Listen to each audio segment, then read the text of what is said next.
témoignage, témoignage, alléluia, allons dans la maison. Nous avons qu'un seul endroit. Nous pouvons avoir une ambiance sérieuse. C'est dans l'église. C'est pouvoir tout avoir de Dieu. Soyez joyeux, c'est bon matin. Tout ce que tu vois comme une montagne devant toi. Nous avons les Zorobabel dans cette année. On va clamer cela. Acclamer très fort. Avant toute chose, je remercie le Seigneur encore davantage. Parce que sa beauté dira toujours au milieu de son œuvre. Depuis le dimanche passé jusqu'aujourd'hui, le Seigneur nous a protégés. Pourquoi il ne peut pas avoir nos acclamations? Parce que ce n'est pas donné à tout le monde. Comme ça nous a donné, c'est que nous sommes gracieux devant les créateurs. C'est pourquoi un enfant de Dieu doit à tout moment remercier le Seigneur car il a le souffle de vie. Surtout le souffle de vie que nous respirons, c'est plus que les dollars. C'est plus que les dollars. Plus que les diamants. Plus que l'or. La santé question. C'est plus que les habits qui coûtent cher. Amen. Avant d'entrer dans la prédication, nous avons un enfant consacré. Titulé Ola Nankwa Sénémi qui totalise 4 mois. L'anniversaire aussi de la femme Blessing Asha qui totalise 3 ans. Et notre femme Mayaïsi Mavungu qui totalise 4 ans. Et le 3e enfant Judith enfant. Approcher, que les parents s'approchent avec leurs enfants. Consacrer les enfants, c'est la parole de Dieu. Même au temps de Jésus, on appelait les petits enfants auprès de Jésus. Et Jésus les touchait. Joyeux anniversaire. Joyeux anniversaire, joyeux anniversaire, joyeux anniversaire, mon jamais l'amour, mon jamais l'amour, mon jamais l'amour,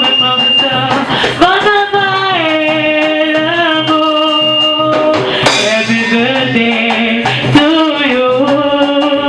Happy birthday to you. Happy birthday to you, my mama sœur. Happy birthday to you. Que Dieu vous bénisse. Que Dieu vous bénisse. Que Dieu vous bénisse, mes frères et sœurs. Acclamez très fort pour le Seigneur. Je demande à toute l'église d'élever la main droite à haut pour que nous puissions recommander la vie de tous ces enfants entre les mains de Dieu. Tous ensemble. Bien-aimé Jésus, je bénis cette prière. Soyez une grande bénédiction.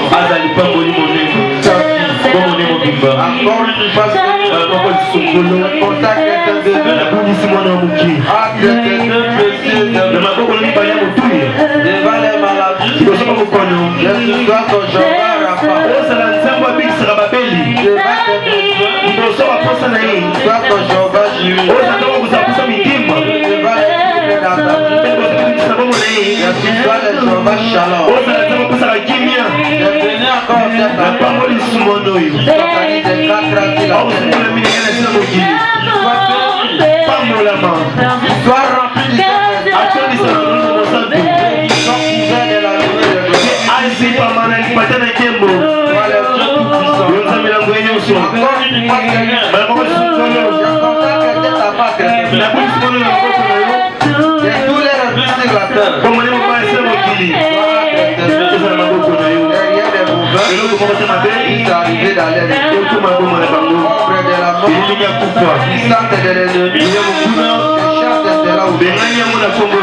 Acclamons pour les nouveaux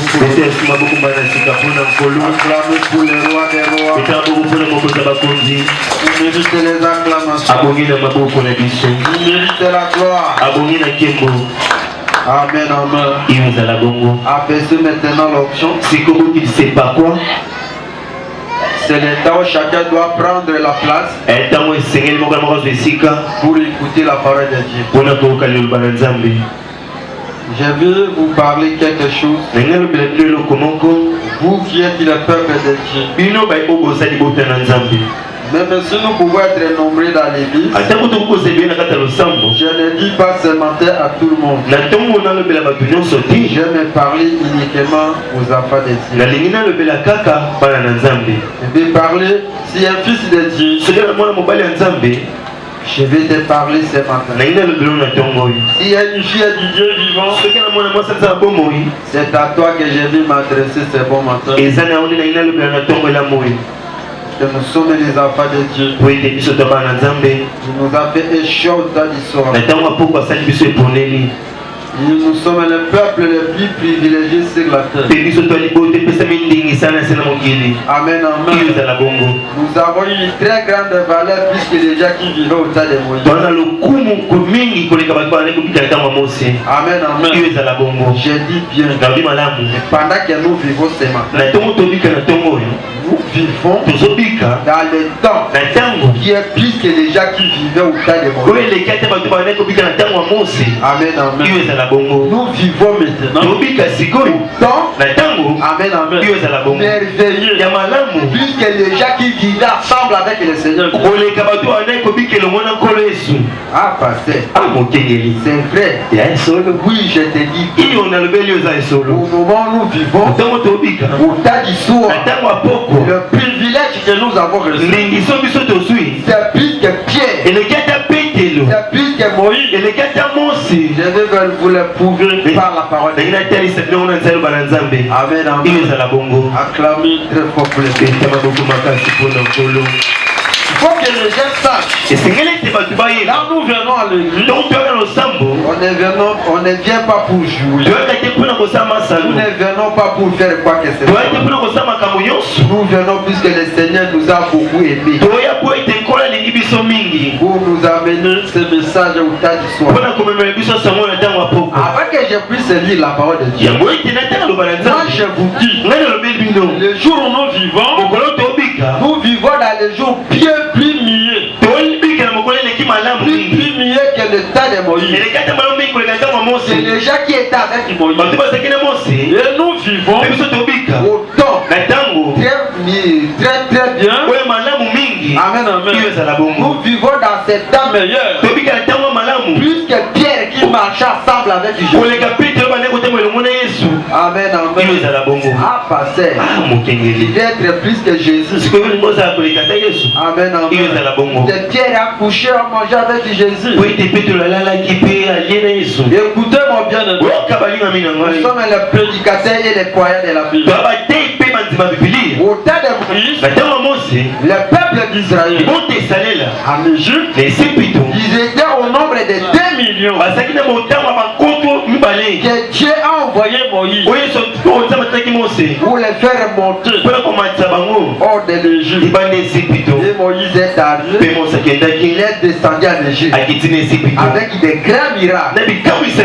Vous les connaissez bien parce que vous lisez la Bible. Ils ont marché dans les déserts. Sur 2 millions, c'était seulement qui était entré dans la terre pour nous. Est-ce que le travail que Dieu avait fait pour envoyer Moïse, c'était seulement pour sauver seulement 2 personnes? Sur 2 millions, c'est seulement 2. Est-ce que le travail là a été bien reçu? Amen, amen. Il y avait une bonne réussite. Jugeons bien mes frères. Mes sœurs à moi. Sur 2 millions, c'est seulement 2 personnes. Est-ce que Dieu avait réussi dans sa mission? Amen, amen. Pendant que la colonne de feu, et Dieu le Père était au-dessus de son peuple. Amen, amen. Ensemble avec son peuple, au-dessus de son peuple, il les a fait monter hors de l'Égypte au nombre de 2 millions. Même Moïse les conducteurs est mort dans les déserts. Ils étaient entrés seulement 2 personnes. Amen, amen. Et Dieu a regardé. Il a vu que ma mission, j'ai marché avec mon peuple dans le désert. Je n'ai pas bien réussi dans ma mission. Que dois-je faire pour sauver le monde? Acclamez très fort pour le Seigneur. Et il s'est décidé lui-même. Et il est descendu dans la chair humaine. Appelé Jésus. Appelé Fils. La première dispensation, c'était la dispensation des pères. Dans la dispensation des pères, il avait sauvé seulement 2 personnes. Et la deuxième dispensation, c'est la dispensation des fils. Et il est venu en tant que Jésus-Christ. Emmanuel. Qui signifie Dieu au milieu de son peuple. Que Dieu vous bénisse. Acclamez très fort pour les Seigneurs. Moi je vais vous parler Emmanuel, c'est-à-dire Dieu au milieu de son peuple. Il a mangé avec eux. Ils étaient ensemble. Et là, il les a guéris. A ressuscité les morts. Mais à la fin de son travail, il n'avait pas bien reçu. Pourquoi? Avant son départ, il y avait la ceinture du Seigneur Jésus.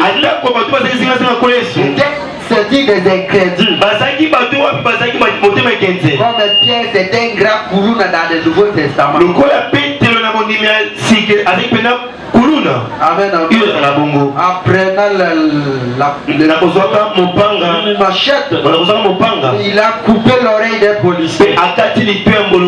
Aujourd'hui, ceux qui prennent des machettes pour couper les gens, les oreilles, sont des chrétiens bien des courounes.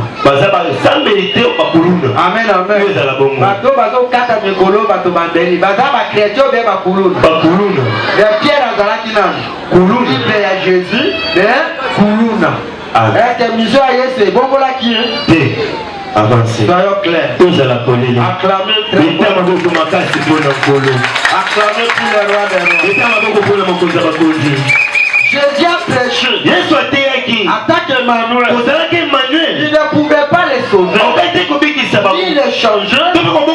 Car lui, il avait la plénitude de la divinité. Il ne pouvait pas partager la puissance avec l'éternité. C'est ça qui lui a donné le pouvoir d'être ressuscité aujourd'hui. Que toute la puissance était en lui. C'est pourquoi il est écrit dans Actes des Apôtres chapitre 1er verset 4. Pendant qu'il était avec eux, il les recommanda de ne pas s'éloigner de Jérusalem et d'entendre le Saint-Esprit, le pouvoir d'en haut que le Père avait promis. Amen.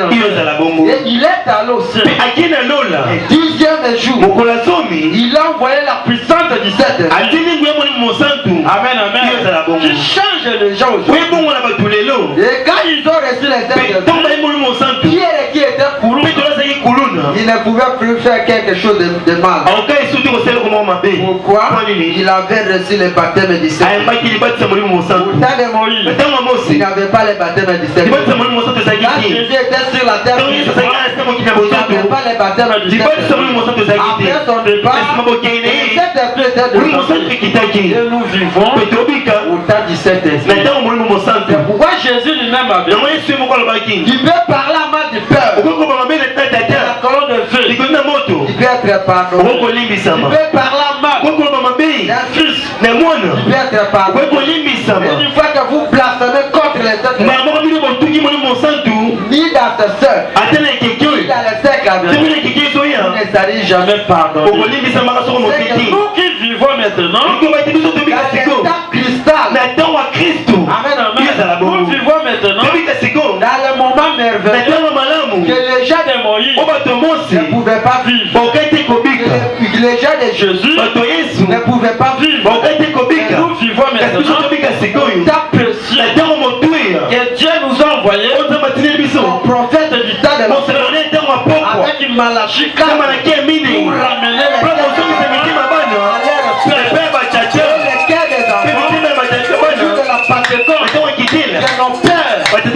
les apôtres, lesquels étaient ramenés. Pendant que Pierre était, même Philippe, il était à côté de Jésus. 3 ans et demi. Et un jour, quand Jésus disait, Père m'a envoyé, mon Père m'a envoyé, il a posé la question, montre-nous le Père, cela nous suffit. Il y a si longtemps que je sois avec vous et vous ne me connaissez pas. Philippe, pourquoi? Il n'avait rien à lui. Il n'avait pas le baptême du 17e. Et le Seigneur vous bénisse. Acclamez pour les rois de l'Est. Acclamez pour le Seigneur. Soyez bénis, je vais lire la parole de Dieu. Dans le livre de Apocalypse de Jean,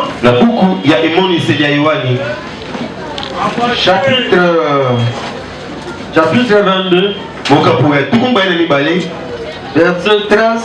Et je descends même dans le verset 16. Je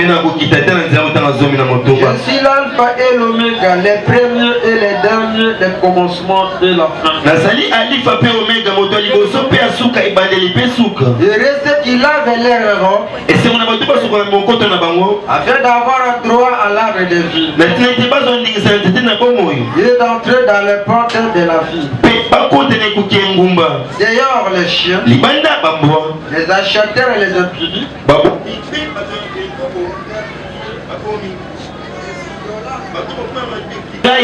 j'ai envoyé mon âme pour vous attester ces choses dans les églises.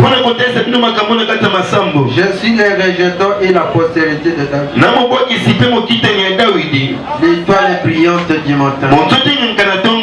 Maintenant, soyez assis en inclinant vos têtes et vous murmurez. Dites au Seigneur ce qu'il y a besoin, il va le faire.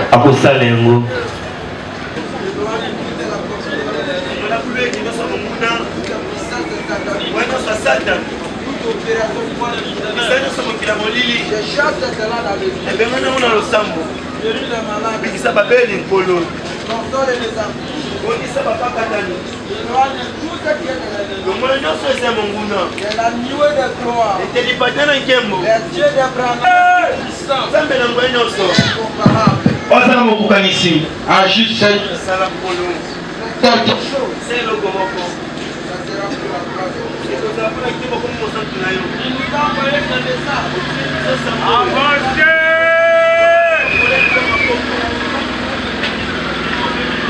Pour que chacun de nous soit éclairé de ta lumière. Qui est ce message? De pouvoir nous acclamer.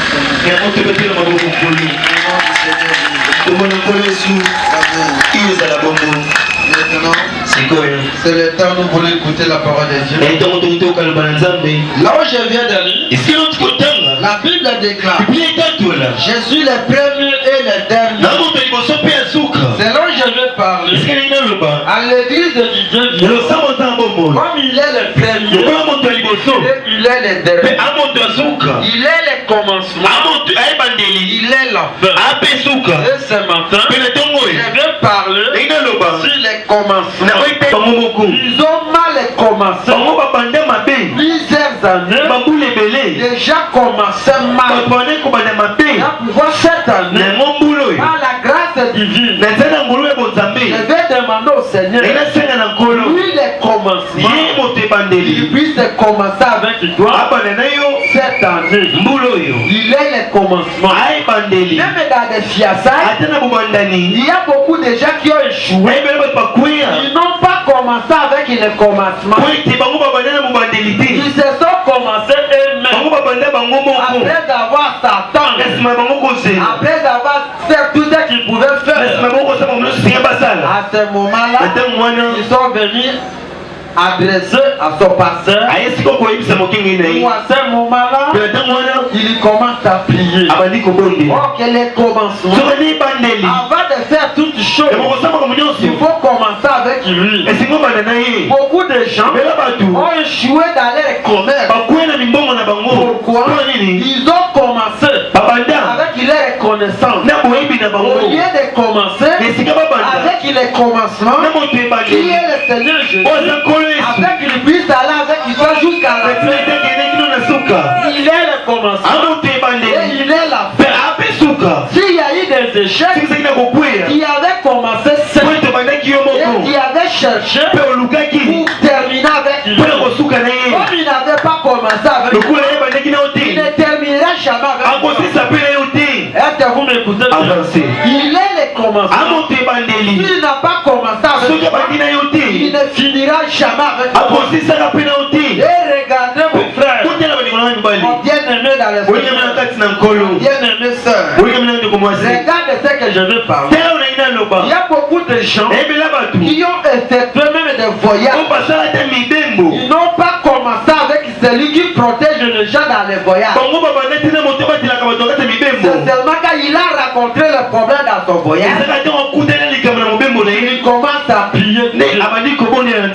Que le Seigneur vous bénisse. Acclamez très fort pour les Acclamez pour le roi des rois. Acclamez pour le Amen. Moi je parle ce matin. Il est commencé. Que nous commençons l'année 2024. On est encore dans le mois de janvier. C'est le commencement. Et regarde les années dernières. Ce qui était arrivé dans ta vie, même dans ton salaire, il faut commencer avec Dieu. Même dans ta maison, il y a des maisons, il y a des locataires. Chaque fin du mois, quand on te paie les loyers, tu dois commencer avec les commencements pour qu'il te protège toutes les années et tous les jours. Et les locataires seront dans ta maison. Vous voyez dans plusieurs maisons, dans plusieurs parcelles, quelqu'un peut entrer à la maison avec sa garantie. Et à la fin, il sort avec des dettes. La première des choses, celui qui était entré, il n'avait pas commencé avec les commencements. Le propriétaire de la maison, depuis qu'il a construit sa maison, il n'a jamais engagé les commencements. Acclamez très fort pour les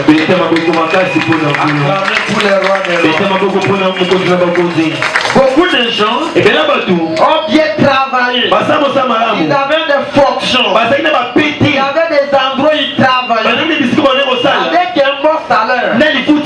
Première l'année, j'étais regardé. Lui, les commencements. Et tu n'as pas commencé avec lui. Et il a essayé de tolérer. La deuxième année, il t'a regardé. Peut-être tu peux lui revenir commencement. Et tu as fait 2-3 ans. Et à la fin, tu es dégradé. À la fin, on t'a remplacé dans ta place. Et tu commences à te poser des questions. Peut-être les gens de ma famille. Peut-être la tante maternelle. Peut-être l'oncle paternel. C'est celui qui m'a trahi. Non mon frère. Non ma soeur. Il y a les commencements sur la terre. Il y a les commencements. Même dans la relation. Si quelqu'un te propose le mariage, quelle que soit la durée que tu as fait, sans avoir quelqu'un, ma soeur, il faut avoir des résistants. Il faut aller auprès d'un commencement. Tu commences avec vous. Adresse-lui ce que tu voudras. Seigneur, si c'est toi qui as envoyé cette consolation, Seigneur, commence avec nous dans notre relation. Amen, amen. Que Dieu vous bénisse. Soyez bénis au nom de Dieu. Acclamez très fort pour les rois. Acclamez pour les rois des rois. Est-ce que vous m'écoutez, ma soeur? Est-ce que tu n'es pas marié? Est-ce que tu as fait une longue durée? Quand vous voyez quelqu'un te présenter, ne précipitez pas à accepter. Faites des recours auprès des commencements. Prends le temps dans la prière. Exacte les dossiers entre les commencements. Lui-même avait dit qu'il n'est pas bon que l'homme soit seul. Je lui créerai une aide semblable à lui. Et le vrai nom de la femme, c'est l'aide. C'est l'homme qui a donné le nom de la femme. Et le nom que Dieu avait donné, c'est une aide. Que Dieu peut te créer, ma soeur. Pour avoir quelqu'un que tu peux aider sur la terre. Je doute fort. Dieu ne peut jamais t'amener sur la terre sans avoir quelqu'un que tu peux aider. Mon frère, Dieu ne peut jamais faire ton existence sur la terre sans avoir quelqu'un qui va t'aider. Acclamez très fort pour les Seigneurs. Acclamez pour les rois. Ajoutez même les mains. Ajoutez les mains. Poussez la cri de joie. Il est le commencement. C'est là où je demande aux enfants de Dieu. Cette année, c'est l'année laquelle Dieu nous a promis de faire certaines choses extraordinaires. Amen, amen. Extraordinaire. Amen, amen. C'est pourquoi il m'a parlé de vous montrer cette culture. Il est le commencement. Amen, amen. C'est pourquoi tu te poses beaucoup de questions. Tu n'es pas la foi de Satan. La foi de Satan, il peut commencer même sans Dieu.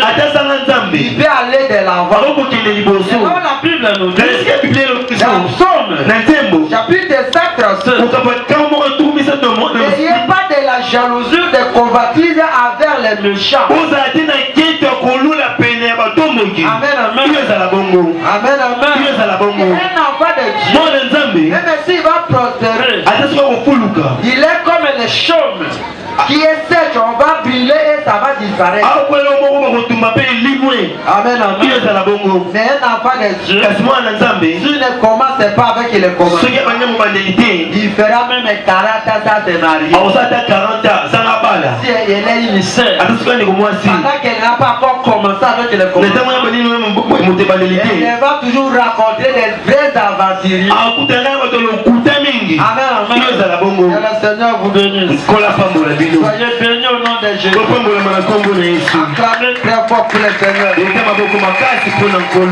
Chaque jour, quand vous arrivez le matin, ne précipitez pas regarder la télévision. casserole.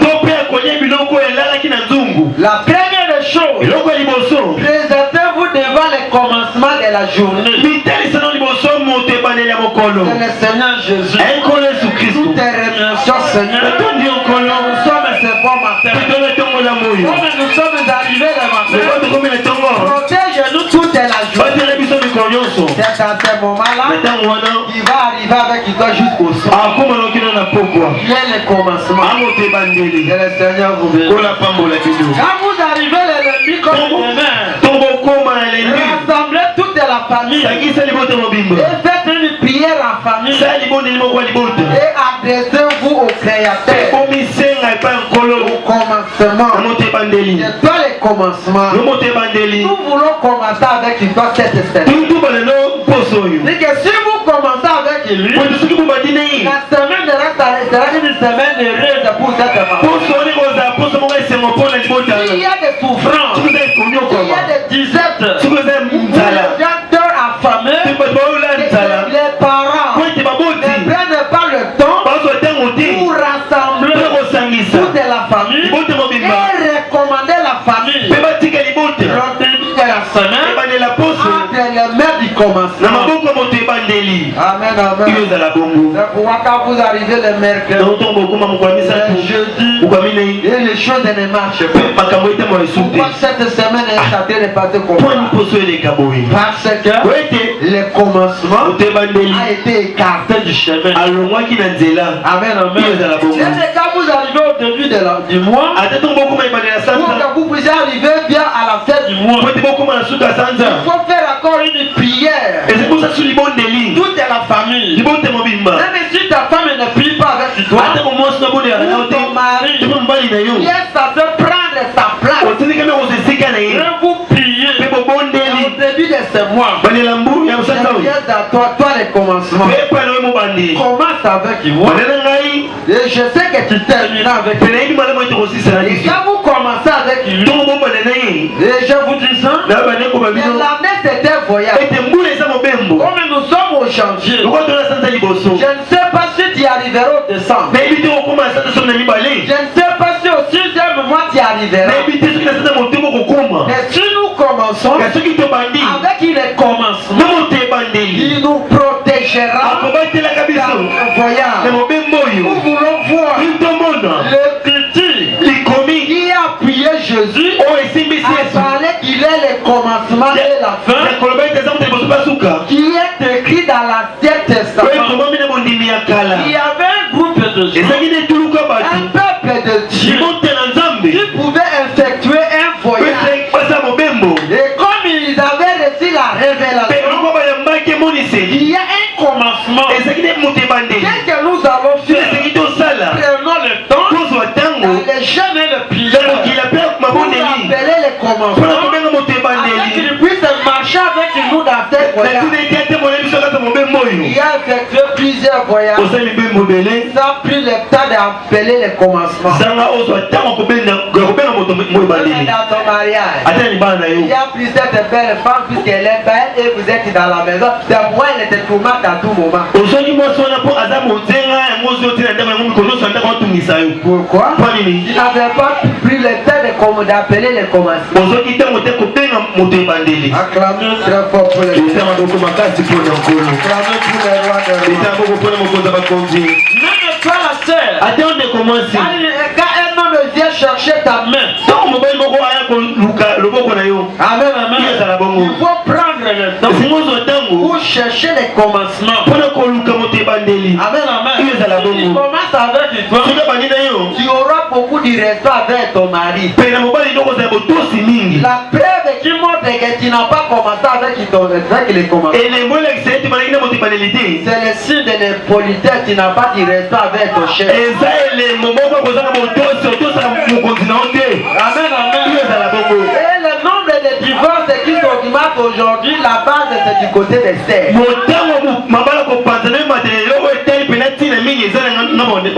Amen, amen. Comme Christ est le chef de l'église, l'homme est le chef de sa femme. Amen, amen. Au moment de fiançailles, vous présentez ta brutalité, ma soeur. ton chef. Fais mon continent. Et tu l'auras soif de te marier. Ah, vous appelez la poste à Il a déjà fait sortir des ongles. aussi comme il manzaka. Amen, amen. Pourquoi? Vous êtes rencontrés. Tu as même accepté. Mais tu n'avais pas eu le temps de demander le commencement. Commence avec nous cette relation. Par le mariage, c'est ta volonté. Aide-moi, Seigneur. Il faut prendre le temps et demander l'aide auprès du commencement. Il commence avec vous. Comme il n'a pas commencé avec vous, c'est pourquoi aujourd'hui, ma soeur, qui est ce que tu es, ce n'est pas ni la volonté de Dieu, ni la volonté de Satan. C'est ta propre volonté.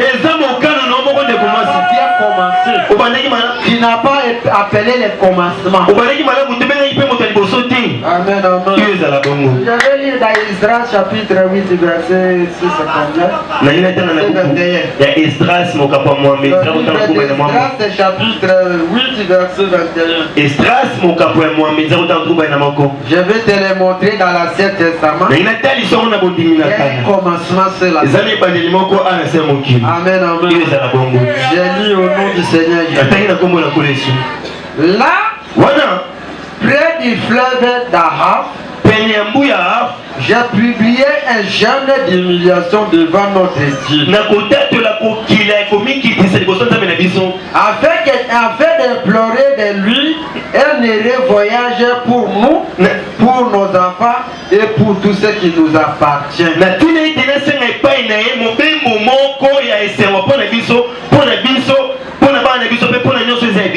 Acclamez très fort pour les Esdras, c'est le prophète du Dieu vivant qui était près du fleuve d'Ahab.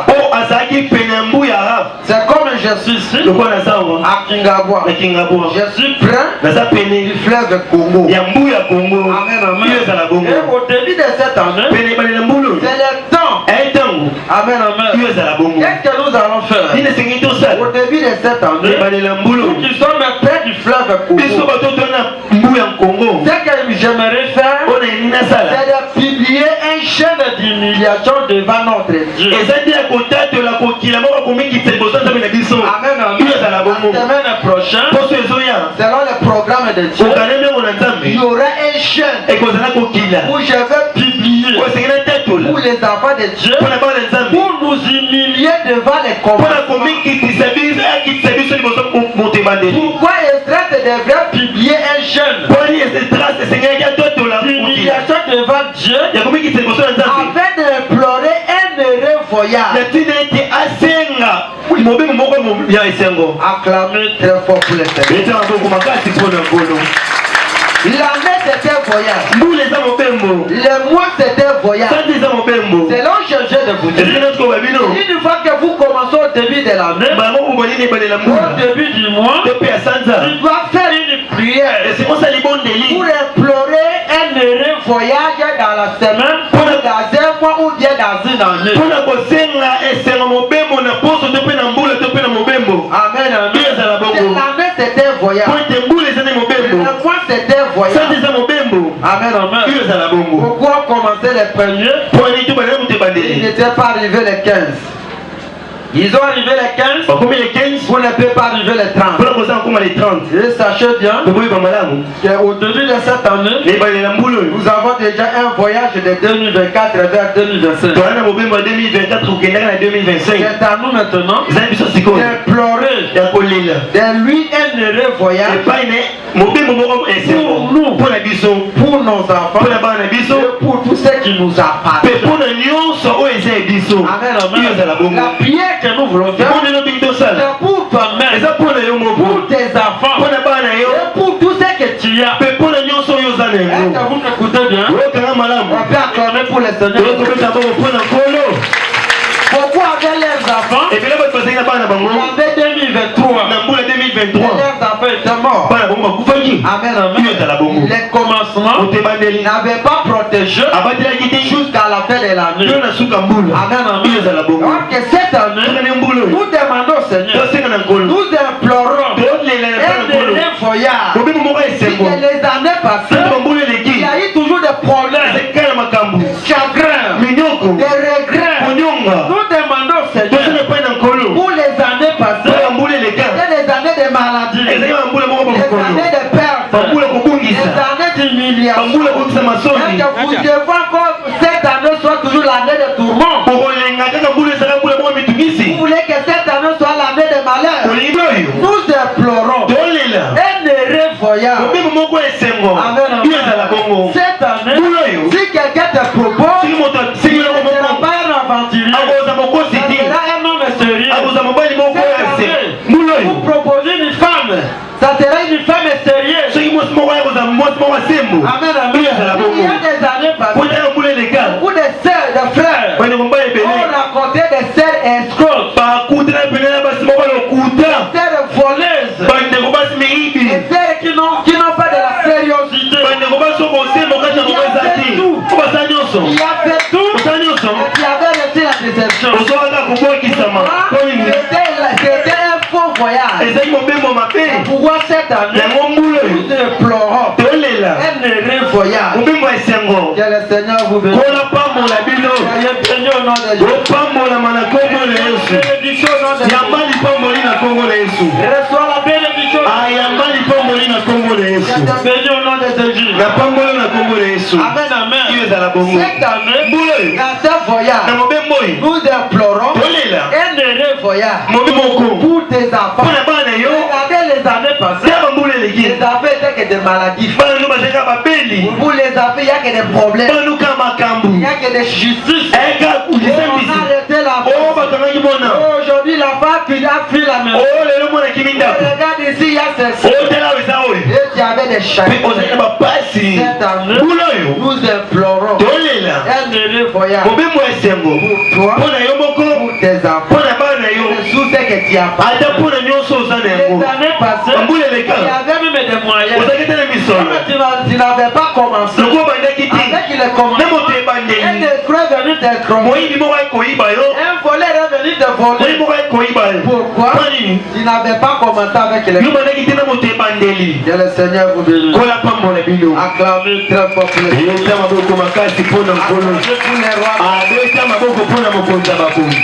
Amen, amen. Pourquoi? Nous sommes des chrétiens. Écoutez, les prophètes de Dieu, qu'est-ce qu'il a fait? Il a dit quoi? J'aurais eu honte de demander au roi et aux escortes des cavaliers pour nous protéger contre l'ennemi pendant la route. Amen,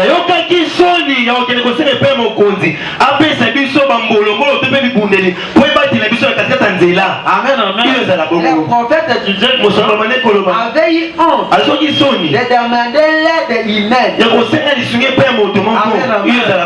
le voyage. C'est pourquoi mon frère, tu peux aller même auprès d'un féticheur ou un magicien. Lui aussi mourra. Il ne t'aidera rien. Il y a quelqu'un qui ne meurt pas. Il y a quelqu'un qui a vécu la mort. Le Seigneur Jésus. Aujourd'hui, il est le Dieu vivant. Beaucoup de gens allaient le vivre. Ils ont engagé le féticheur. Et le féticheur est sorti. C'est lui que tu étais allé te protéger. Il est maintenant mort. Toi tu es où? Il est dessus. Acclamez très fort pour les acclamez. Lui qui est dans la route dans ce voyage, l'ennemi est là. Le diable est là. Pourquoi il faut commencer avec les commandements? Quand le lion te tiendra à coup de roue, lui le lion de la tribu de Juda viendra devant toi. Et quand il va rougir, ça sera un heureux voyage. Le lion ne te touchera jamais. Souvenez-vous de Daniel dans la force au lion. Le lion de la tribu de Juda était descendu devant Daniel. Amen, amen. Même si le diable viendra avec le feu, il trouvera le feu dévorant devant lui. Et ta un de Amen, c'est inutile. C'est Confier. Que comme j'ai de l'argent, même si je tomberai malade, je prendrai soin. Il y a une maladie que le médecin ne peut pas te donner la solution. C'est ce que Branham me dit. Les maladies sont en route et les médecins seront incapables de répondre. Et aujourd'hui, nous avons toutes ces maladies sur la terre. Les médecins ont fait tout. Ils donnent que des calmants. Je n'ai jamais guéri quelqu'un qui a la maladie de base. Amen, amen. Acclamez très fort pour le Seigneur. Acclamez pour le roi des rois. Celui qui va te protéger dans tes voyages, ça doit être le commencement. C'est le Seigneur Jésus-Christ. Amen, amen. Quand nous avons dit au roi, la main de notre Dieu a pour la main de notre Dieu a pour l'air bien sûr tous ceux qui le cherchent. Amen. La main de notre Dieu a pour le bien tous ceux qui le cherchent. Une fois que nous cherchons la main de Dieu au début de cette année, ça sera quelque chose. Ça sera bien pour nous. Ça sera quelque chose de merveilleux. Que nous cherchons la main de Dieu. Amen, amen. C'est pourquoi on doit prier un chêne. Humiliation devant Dieu. Pour chercher sa main dans ce voyage. Acclamez très fort pour le Seigneur. Acclamez pour le roi des rois. Amen, amen. Mais écoutez, est-ce que je peux lire rien, je m'arrête? Amen, amen. Mais sa force et sa colère sont sur tous ceux qui l'abandonnent. Tu veux voir la colère de Dieu? Un enfant de Dieu, essayez seulement d'abandonner ton Dieu. Il sera frappé par sa colère. Et quand il sera, il va croiser ses bras. Il te laisse entre les mains de l'ennemi. Devant toi, il y a des ennemis. Il croise les bras. Pourquoi? Il a abandonné ton Dieu.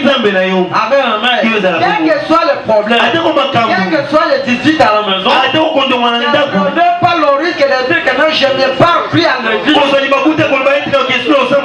J'ai beaucoup prié. J'ai beaucoup servi Dieu. Il faut que je me repose.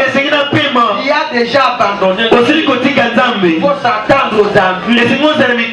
Amen, amen. Que le Seigneur vous bénisse. Soyez bénis au nom de Jésus. Pour le roi des rois. J'ai pas reçu le commencement.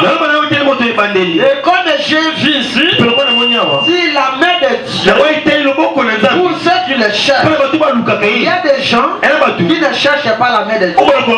Et il y a d'autres personnes qui cherchent la main de Dieu. Et une fois que vous cherchez sa main, amen, amen, dans ta famille, si vous cherchez la main, amen, amen, la main de notre Dieu est pour les biens, pour tous ceux qui le cherchent. Amen, amen. Et si tu ne cherches pas la main de Dieu, ce ne sera pas le bien pour toi. C'est pourquoi les années passées, comme tu n'avais pas cherché la main de Dieu, tu avais beaucoup regretté. Cette année, même dans le voyage, même dans le travail, même dans le mariage, même dans l'office de l'église, nous avons cherché la main de Dieu. La main de notre Dieu. Il n'est pas le Dieu des diables. Il est le Dieu que nous adorons. Amen, amen. Écoutez, je vais m'arrêter. Acclamez très fort pour le Seigneur. Acclamez, acclamez.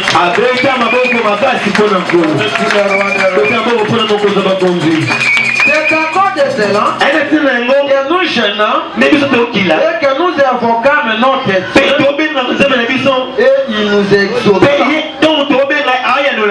Amen, amen. Si nous invoquons le nom de Dieu, lui le commencement, nous cherchons sa main. Le commencement, sa main sera bien pour nous. Et les gens qui vont abandonner, la plupart des gens qui ont abandonné, chercher la main de Dieu dans leur vie, soit des malheureux. Ils sont dans la colère de Dieu. Ils sont en train de combattre avec la force de la main. Amen, amen.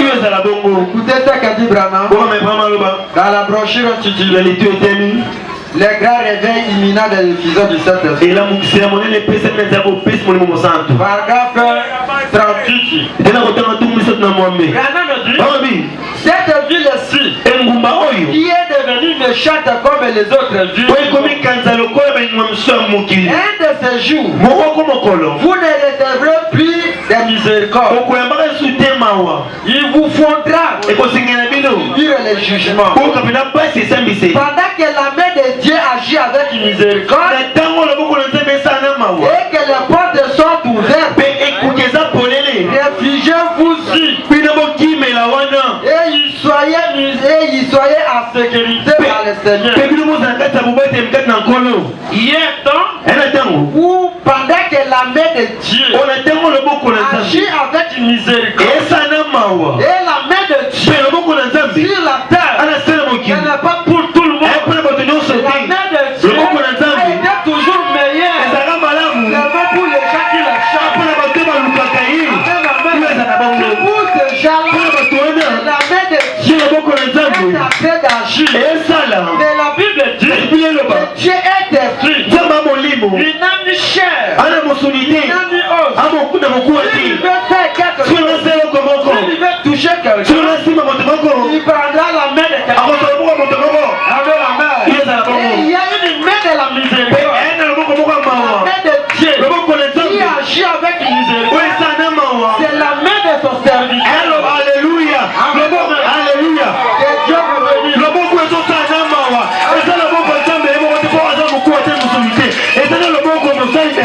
Amen, amen. Pourquoi Dieu m'avait dit de prendre cette photo qui a été photographiée dans cette chaîne pour les montrer. Parce que j'ai pris. Il y a une nuée qui a vironné cette main. C'est la main de Dieu qui agit avec miséricorde.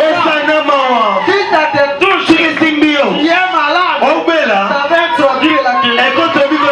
Si tu es maudit, c'est la main de Dieu, c'est la miséricorde. Chaque la malédiction qui sera. Amen, amen. Moïse était la main puissante de Dieu. Amen, amen.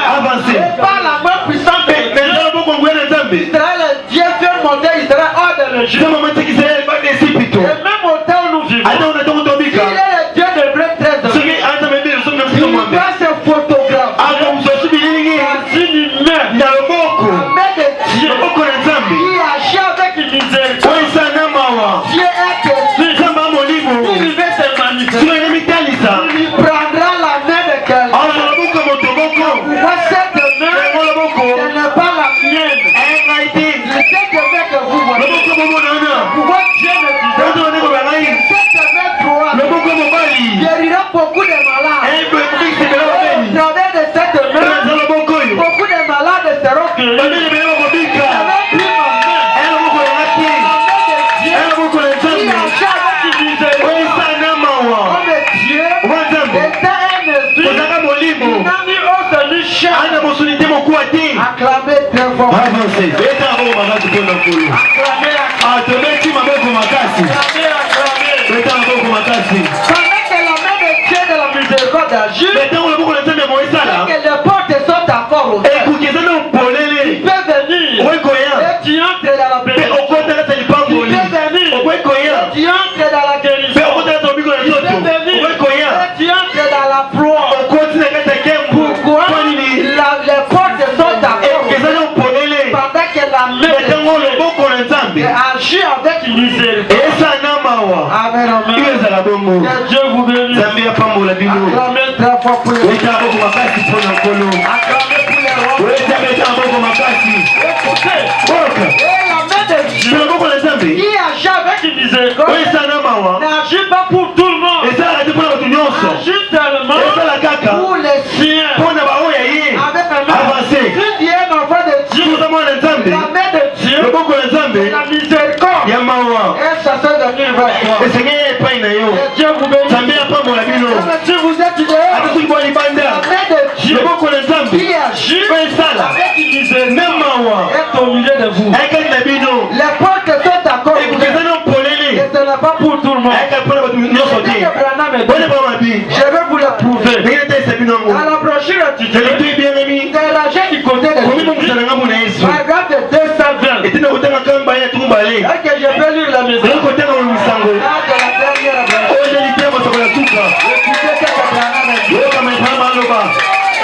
dans l'église où nous sommes, qui est